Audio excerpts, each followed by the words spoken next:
In this short tutorial, you will learn how to format a microSD card on an Android device. Formatting your SD card can be useful when you want to erase all the data on it or resolve any issues you might be facing with it.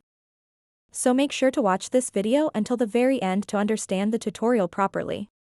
To get started, open up the My Files app on your Android phone and then scroll down a bit. Now you will be able to see your SD card, and to the right side of it, you'll see 3 little dots.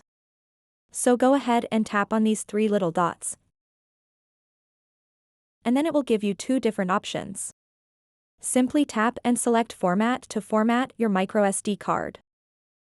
So that wraps up this tutorial. If you have any questions about this whole process, please let me know in the comments section below.